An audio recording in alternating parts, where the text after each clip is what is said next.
could argue that short game is probably the most important part of playing golf. It's shooting the lowest scores possible, it's getting up and down when you're in trouble. When I played in the Aramco Series Pro-Am at the Centurion Club, I played with Steph Kyriacou, who is already a winner on the Ladies European Tour. She's won as an amateur by 8 shots in Australia. She's won the Dutch Open since then, turning pro. And when we played with her, I was so impressed with her short game that I thought, well, now is a good opportunity to catch up with her and see how she does it. If you are new to the channel and you like what you're seeing from our videos, hit that subscribe button. But for now, let's go and catch up with Steph.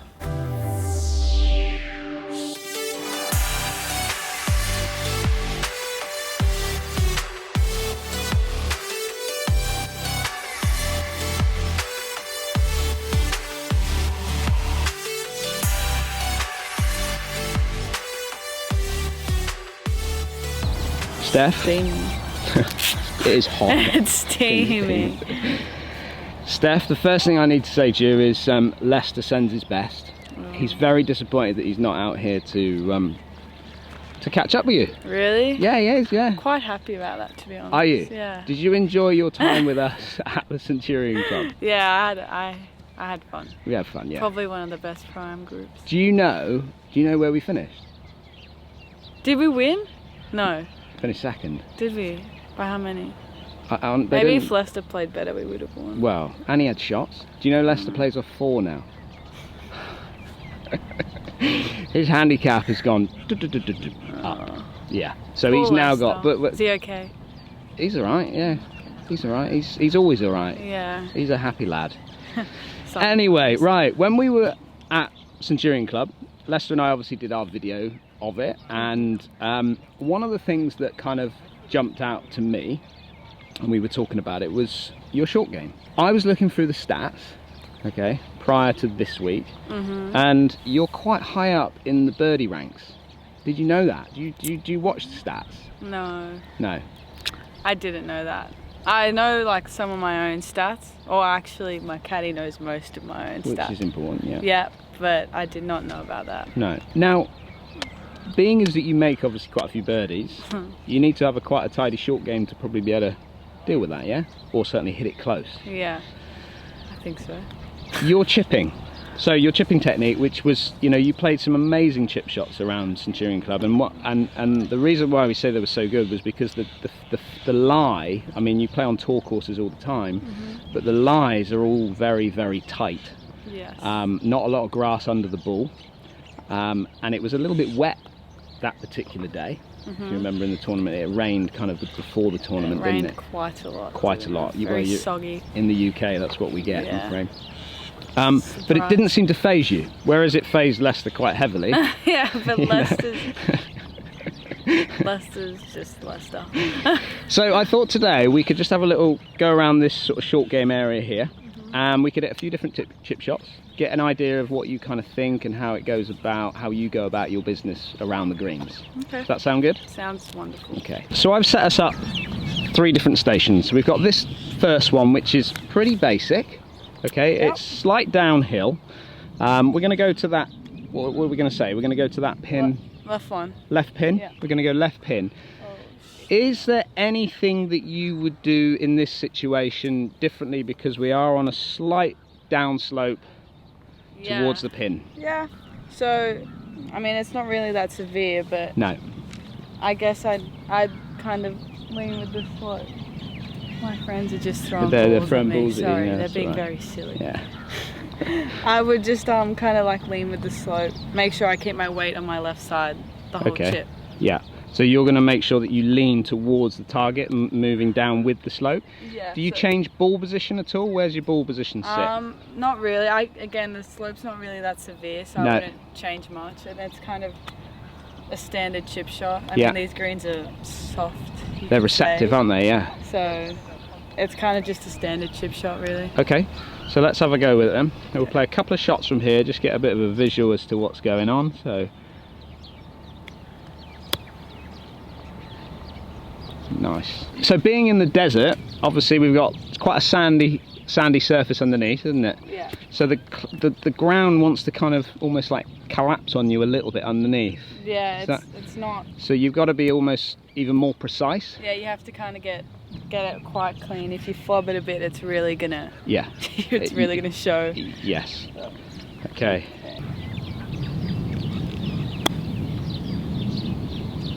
Nice again. And most of the time, what are you kind of chipping with? Usually my lob wedge. So 58 degree, M grind. Yeah, I chip with my lob wedge, but if there's like a chance for me to run it, like say I'm 5 meters short of the green and like the pin's all the way at the back, I'd run it. It's just easier to control and easier, like a bigger landing zone, if that makes sense. And is it the majority of the time, are you playing like the run shots? Is that more sort of like open championship type of week, links golf? Or do you find it you could play it around this golf course? You could play it around this golf course on some holes. I mean, because the greens are so big. Yeah, but the greens are also grainy, so you have to kind of, you have to judge it quite well. If it's like into grain, you obviously got to land it much further, whereas if it's down grain, it's... So obviously being into grain, the grass laying towards us, the ball's going to check up quicker. Yeah, much quicker. Much quicker. Whereas down grain, the first jump will like shoot off rather than like getting caught a bit. So that's an interesting one. So would you, let's say if it's into grain, would you prefer to throw it as close to the pin as you possibly could, so you, or like, because if you chuck it along the ground, is it going to snag up a little bit? Is there those sorts of things that go through your mind? Yeah, a little bit. I mean, again, it depends on the chip. Like say if I was going from here to that back right flags, because it's like down here, I've got more green. Yeah. If this was all down grain, which it seems to be, I'd probably putt it. Okay, yeah. Yeah, so it just gets on the ground quicker and just starts rolling quicker rather than trying to judge the first bounce as much. Yeah. But if I've obviously got to go over a bunker or something like that, yeah, when you're pushed into that position, it's different, yeah. Yeah, but I think if I'm quite close to the green, I'll putt it, but if it's like maybe 40 yards, it'd probably be more of a chip shot. Okay, and then when you're playing these shots, one of the things that I noticed the most was you allow that sort of club head to want to just quietly take over your hands as you come through. Is that something you've ever worked on before, or is it, do you like to lean the handle forward at certain positions, or do you let the club head just catch up? When I'm playing it lower, I try get my hands kind of in front of the club face. Okay, yeah. But I mean, when I chip, I have really soft hands, so whatever happens by itself. I don't really try and... So you're not gripping the club too tight? No, no, very soft. Very soft. Very soft, and I kind of feel like my left side does all the work, if that makes sense. And that's your left shoulder? Left shoulder, like yeah, not left hand, left shoulder. The shoulder just turns out the way? Yeah, pretty much, and then the rest kind of happens itself. Just let the club head take over? Yeah. Nice. Yep. Okay, position number 2 I've brought you to, which is the ball is on an upslope now. Yep. Okay, so, and we're going to go to this front pin here, which is actually a downslope towards the pin. Club selected? Lob wedge. Still liking the lob wedge to chip with. Yeah. I think, like you said earlier off camera, possibly if we were going a bit further, you might have gone with a slightly lower lofted club, maybe a 54. Yeah. But it's not really that far, is it? No, so we've only got a short one, and obviously landing on the downslope. So, because the ball is kind of running up the slope here, is there anything different that you're going to do compared to what we've just done over there on the downslope?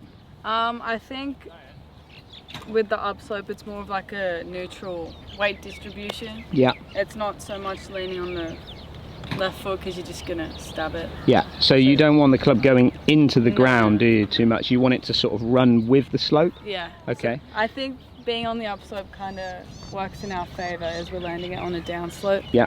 But again, these greens are soft, so I think you can afford to land it because this is just going to go up in the air. Yeah. I mean, I could try to play it low, but it's still going to go higher than It's going to go up in the air. So even though you've got a 58-degree wedge in your hand, you know it's going to perform more like a 62 or something along those lines. So weight, just letting it naturally fall between the 2 feet. And then ball position stays pretty much the same. Yeah. Just you've got it slightly forward of centre. Honestly, I don't really change that much when I chip. No. As like technique wise, I usually change like ball position, like how much I open the face, like hinging and stuff. It's not really actually the technique. No. Unless it's some like flop shot or but like all these shots around the green, they're pretty much like 90% the same. Okay. In my opinion. Well, let's go then. Let's have a go. Nice. Okay, well, just letting everyone know, these greens are very sandy. So That's alright. We're over on the chipping green, which is, this one's not playing quite like the rest of the course. That one's a little bit more like it, to be fair. That one's very busy. Yeah, busy, yeah. This is a VIP. This is our area. Yeah. Yeah. I guess you can afford to take a bigger swing because this is just, again, yeah, so you've got to give it a little bit more speed because you're delivering a little bit more loft, is that what you're saying? Correct. Yeah, to deal with it. Again, all these things kind of just going through your mind as you're setting up. And yeah, I mean, when I get to the ball, I kind of assess all these before I actually pick the club. And because you're so experienced, it's a natural progression, isn't it? Yeah, I think it's kind of automatic now. Yes, which is a good thing. Yeah, it's certainly under pressure it's a good thing. But I mean, I feel like most people would come here and think like, okay, up lie, it's going up in the air, blah, blah, blah.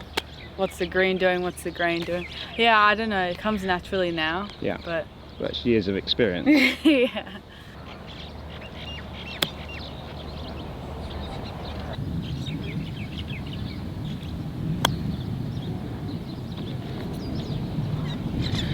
Right, let's go to station number 3. Ball position number 1, which is sat down. Ball position number 2, which is kind of sat up. Yeah. I think these shots, the technique will be a bit different. Yeah. So the ball sitting down.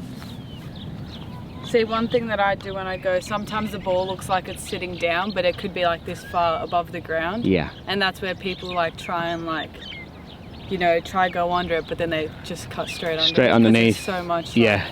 But here, I mean, you can't really do this on course. No. But that's quite on the ground. But you get a gauge as soon as you kind of put your feet down or your club down on there. You can get a bit of an idea, can't you, as to how it's going to pop out of there.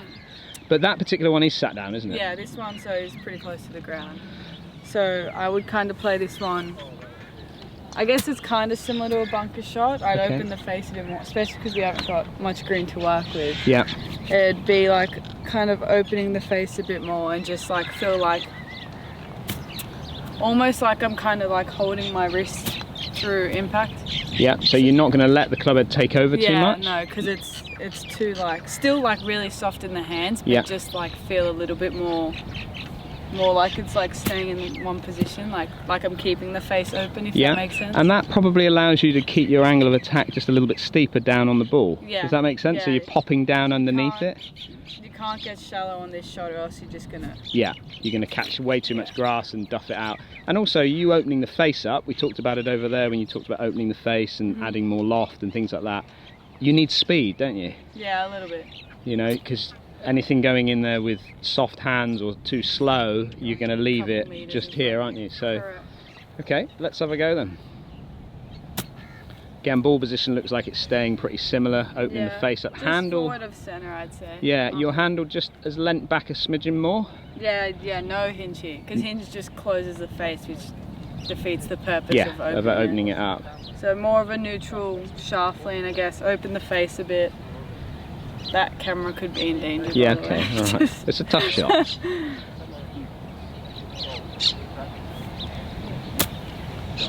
It's good, very good. So yeah, my club just kind of slid under it. And in a tournament, okay, let's say that you ended up in this position. What's your kind of mindset of up and down? Like, are you thinking, you know, this is a pretty straightforward shot, I should easily pretty much get this up and down? Or are you thinking, look, it's not an easy shot, you know, it'll be what it'll be? Are you just trying to make sure you're putting and things like that? Well, yeah, I think I could get up and down from everywhere. Okay, so the mindset is positive. Like cocky as that sounds. Well, no, it's more...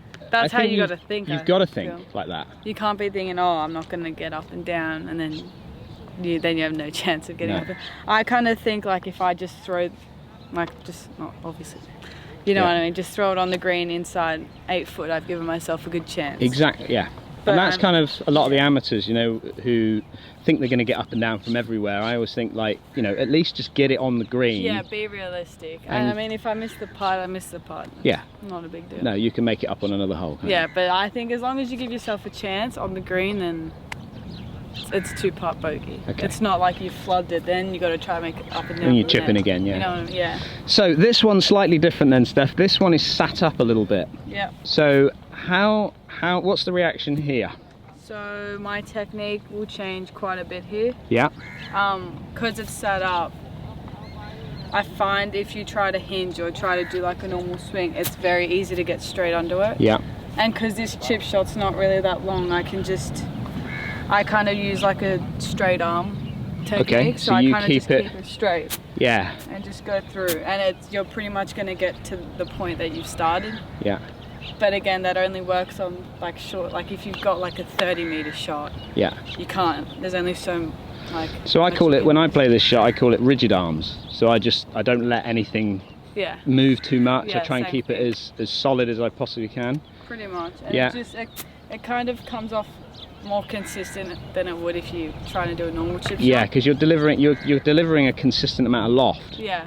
Into the shot, aren't you? And you can manage your low point better as well, can't you? Exactly. Okay, let's see it then.